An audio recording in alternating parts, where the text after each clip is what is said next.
అయితే ఈ మధ్యకాలంలో ఈమె గ్రామానికి చెందిన సంపత్ అనే వ్యక్తితోటి వివాహేతర సంబంధం ఏర్పరచుకున్నది.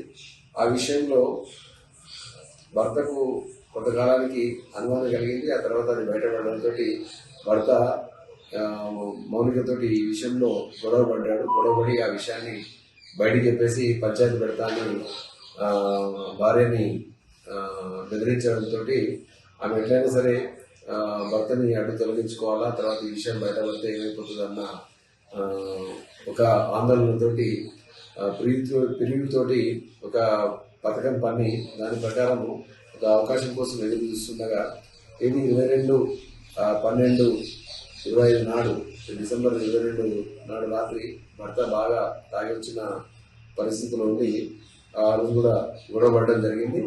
సో ఈ విషయాన్ని గొడవపడి తర్వాత ఆయన గాఢ నిద్రలోకి వెళ్ళగానే ఈ విషయాన్ని ఈయనకి ఫోన్ చేసి సంపత్ని ఇంటికి పిలిపించుకున్న తర్వాత ఇంట్లో అందుబాటులో ఉన్న ఒక స్కార్ఫ్, తర్వాత డంబుల్ ఒకటి ఉంది.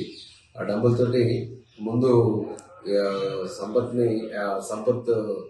ఆయన గొంతుని నులిమి ఆయన ఊపిరి ఆడకుండా చేయడంతో ఈమె కాలు పట్టుకున్నది. తర్వాత డంబుల్ తోటి ఆయన ముక్కు మీద పోదడం కూడా జరిగింది భర్తను. తర్వాత స్కార్ఫ్ తోటి ఉరి బిగించినట్లు తర్వాత వాళ్ళు గట్టిగా నిలవతోటి ఆయన అక్కడిక్కడే అదే మత్తులో ఉన్నాడు, చనిపోవడం జరిగింది.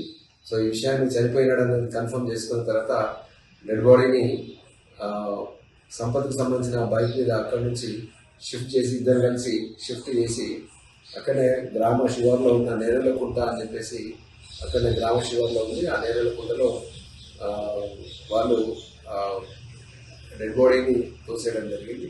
తర్వాత ఉదయం యథావిధిగా మిగతా ఎవరికి అనుమానం రాకుండా మౌనిక ఇంట్లో ఉన్నది. తర్వాత ఈ విషయం ఊరు వాళ్ళకి తెలిసి ఈయన ఆత్మహత్య చేసుకున్నాడు అన్న ఒక వాతావరణము అక్కడ క్రియేట్ చేయడం జరిగింది. ఆత్మహత్య చేసుకున్నాడు ఏదో కారణంతో తాగొచ్చి గొడవపడ్డాడు. రాత్రి ఇంటికి వచ్చిన తర్వాత భోజనం చేసిన తర్వాత ఆయన పడుకున్నాడు. నేను కూడా గాలి దగ్గరికి వెళ్ళిపోయిన తర్వాత మళ్ళీ తర్వాత నాకు విషయం తెలిసిందని ఆమె కూడా చెప్పడంతో ఆమె